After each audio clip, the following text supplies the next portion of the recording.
Buenos días, damas y caballeros. Tengo que decirles que para mí es un honor y un privilegio el poder estar esta mañana en este foro de promoción democrática continental, abordando además un tema, a mi juicio, tan enormemente importante como es el de la semántica y el uso del lenguaje.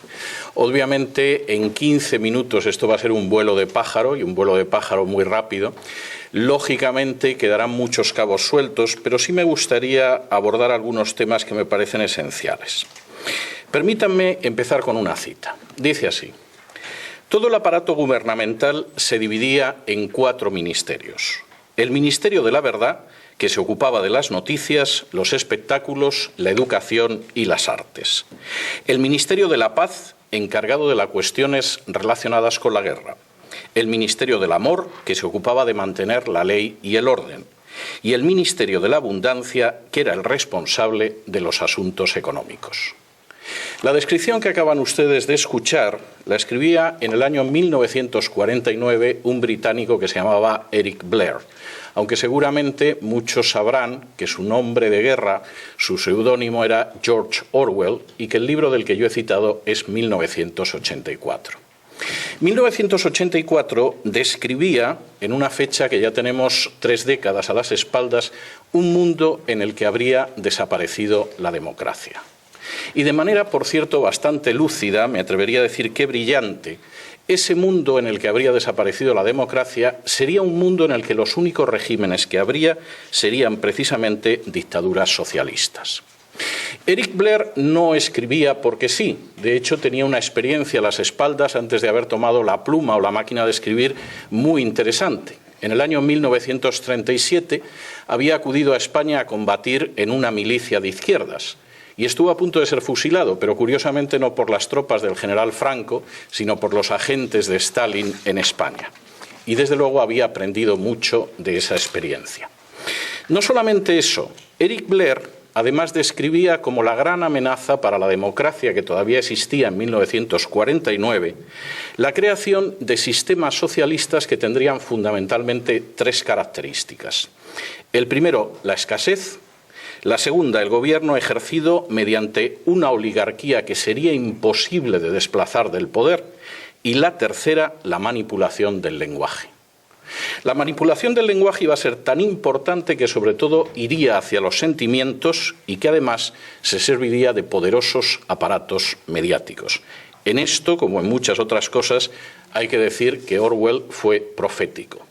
No solamente fue profético, yo tendría que decir que si en estos momentos existe una amenaza en Hispanoamérica para la persistencia de las democracias, es precisamente la de regímenes de ese tipo.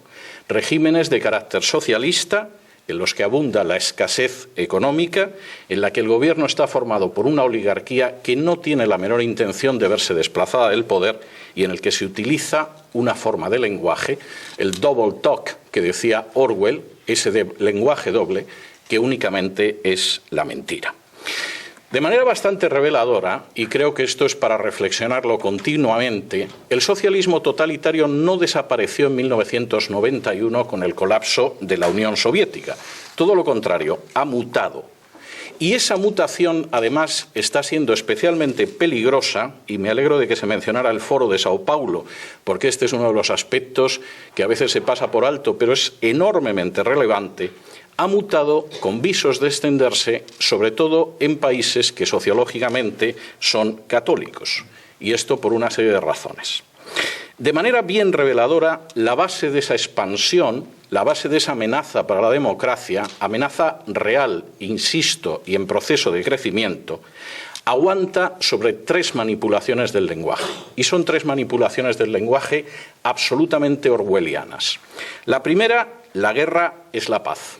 Esa es una antigua historia, una antigua propaganda que viene de la Unión Soviética. El pacifismo era absolutamente soviético, aunque invadieran Hungría en 1956 o Checoslovaquia en 1967, y el pacifismo era una gran arma, sobre todo si no era pacifismo real, sino un pacifismo que sirviera para desarmar a las democracias. Estos nuevos socialismos que son nada más que mutaciones del antiguo socialismo, no solo pretenden ser pacifistas, sino enfrentarse con los enemigos de la paz, que por definición son Estados Unidos y sus democracias aliadas. La paz se enfrenta con la guerra de acuerdo con esa manipulación del lenguaje. Y eso es algo que se puede contemplar en cualquiera de estos regímenes y, curiosamente, además mostrando que nunca se ha podido utilizar la mentira de una manera más desvergonzada. En Cuba, el ejército sigue teniendo un papel fundamental que no tiene en ninguna democracia. Es más, es columna vertebral de la perpetuación de la dictadura de los hermanos Castro. En Venezuela, el ejército es absolutamente esencial para mantener el régimen chavista.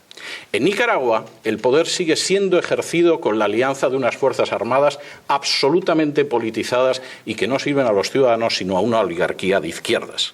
Y por si esto fuera poco y quedara alguna duda de que efectivamente la guerra es la paz, de acuerdo con esta mentira orwelliana, incluso se traban alianzas internacionales con regímenes que nada tienen que ver con la realidad de Hispanoamérica, como es el régimen de los ayatolás en Irán. Y añadan ustedes a esa ausencia de paz de los que pretenden predicar la paz contra el belicista Estados Unidos, la violencia oficiosa que va de los piqueteros argentinos a las manifestaciones de repudio cubanas o las milicias chavistas, por citar solo algunos de los ejemplos. Es más, sin el uso sistemático de distintas formas de violencia, sin el control de las Fuerzas Armadas y sin la coacción de los más variados tipos, ninguna de estas dictaduras pacifistas se podría mantener 24 horas en el poder. Segunda mentira, la miseria es la justicia de los pobres. El fracaso del sistema socialista es algo, en términos históricos y objetivos, absolutamente innegable e irrefutable.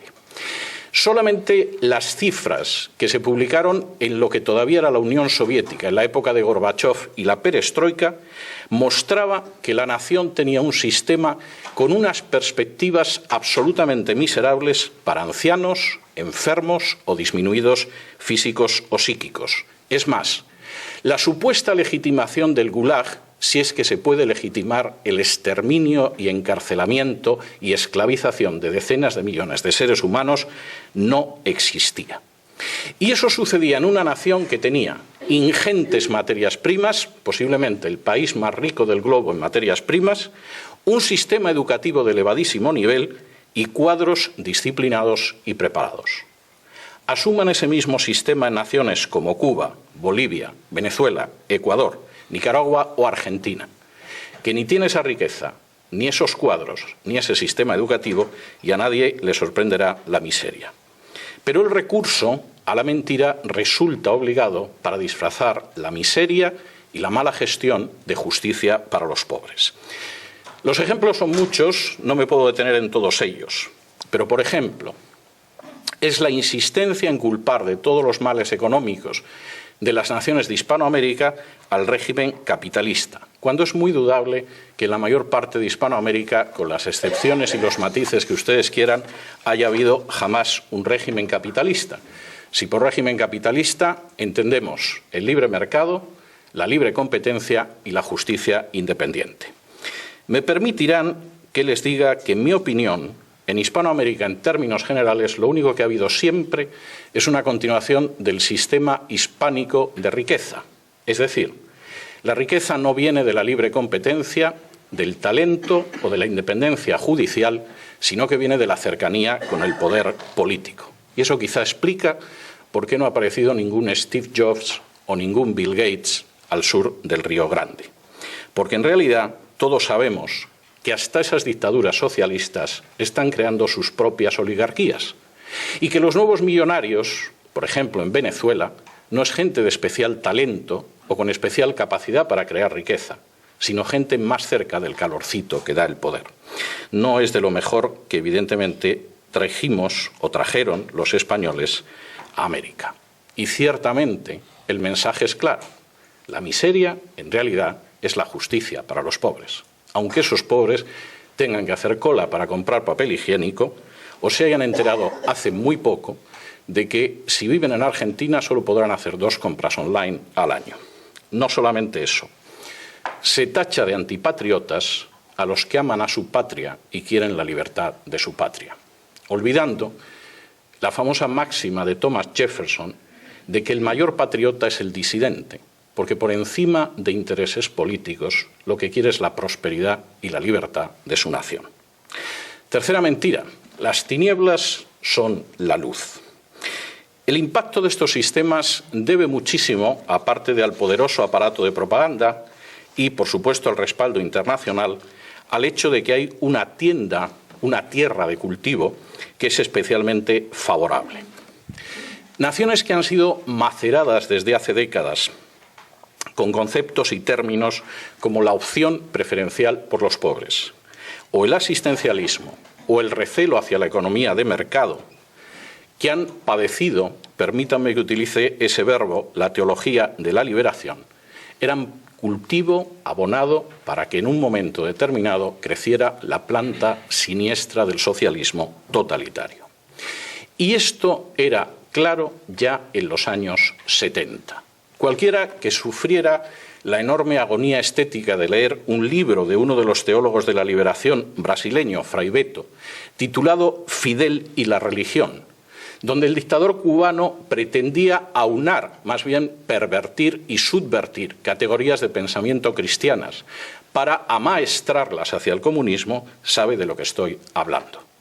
Y cuando los hermanos Boff, posiblemente los teólogos más importantes de la liberación, decían que su base de trabajo era la Biblia, pero su instrumento de análisis era el marxismo, desde luego no estaban hablando por hablar. Estaban empezando a abonar un territorio en el que están creciendo en los últimos años plantas tan amargas como el chavismo o la dictadura de otros personajes parecidos. ¿Hasta qué punto esto funciona? Se puede ver en multitud de manifestaciones. Quisiera centrarme solo en una, porque suele pasarse por alto en los medios de comunicación internacional. En los medios de comunicación internacionales nos fijamos en Cuba, por eso de que Cuba pervierte la situación internacional desde hace más de medio siglo. Nos fijamos en Venezuela, porque es un país importante y petrolífero. Pasamos a la Argentina, que es un país grande, y pasamos por alto, por ejemplo, naciones más pequeñas como Nicaragua. Eso es un gravísimo error. Nicaragua lleva más de 40 años siendo el tubo de ensayo de las experiencias socialistas totalitarias en el subcontinente. La esposa del actual presidente de Nicaragua, el comandante sandinista Daniel Ortega, es auténticamente un paradigma de lo que cabe esperar de las estrategias del Foro de Sao Paulo.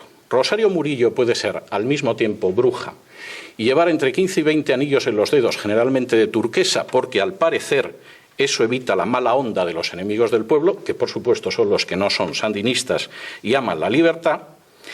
Puede ser considerado un personaje importante de la brujería internacional y al mismo tiempo mantener unas relaciones extraordinarias con el cardenal Obando o señalar que la Virgen ilumina a Daniel Ortega. No solo eso. El grito de propaganda en Nicaragua es «Viva Nicaragua, cristiana, socialista y solidaria».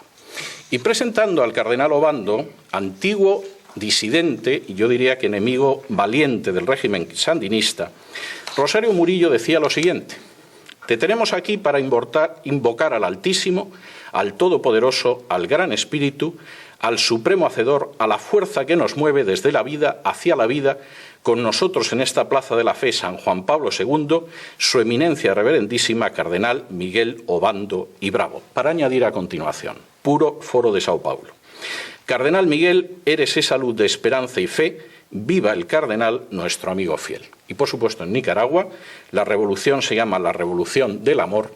Rosario Murillo dice que empuñan las armas del amor y, por si fuera poco, para terminarlo de arreglar, es habitual en los medios de comunicación que veamos al comandante yendo a misa. Parece que eso no está influyendo mucho en sus hábitos políticos. Que todo esto se parezca algo a lo contenido en las páginas de la Biblia es dudoso, pero que resulta efectivo políticamente esa perversión del lenguaje es absolutamente imposible de negar. Quizá, a fin de cuentas, como escribía Pablo de Tarso, a Satanás no le cuesta mucho convertirse en ángel de luz. Quizá, y concluyo, esta tarea, la tarea de mostrar la falsedad del lenguaje, la utilización de la mentira, la perversión de valores queridos para millones de personas, vaya a ser la tarea más relevante de nuestro tiempo. Porque implica identificar primero y denunciar y combatir después cómo detrás de los cacareos en favor de la paz se plantan las semillas de la violencia y de la sangre. Cómo detrás de las proclamas de justicia para los parias de la tierra se agazapa un futuro de escasez, de pobreza y de miseria. Y cómo detrás de las apelaciones más nobles del ser humano, como la de justicia, no hay sino una ansia de poder dispuesta a pactar con cualquier instancia para mantenerse despóticamente. Habría quizá que ir desgranando la realidad para descubrir, como dice un refrán de mi tierra natal, que muchas veces detrás de la cruz quien se agazapa es el diablo. Pero hay que hacerlo con una finalidad, y es la de que el futuro de esos pueblos que amamos y que compartimos una herencia común puedan conocer al final y a la postre los frutos más deseables de la democracia: la prosperidad, la paz y la libertad. Y para esa tarea resulta indispensable el distinguir lo verdadero de lo falso, lo real de lo propagandístico y lo auténtico de lo ficticio. Habrá que asumir, como decía una de las personas que me ha precedido en el uso de la palabra, que al final existe una enorme carga de realidad en esa máxima de Jesús que afirmaba: conoceréis la verdad y la verdad os hará libres, porque si os dejáis llevar por la mentira, solo podréis aspirar a ser esclavos. Muchas gracias.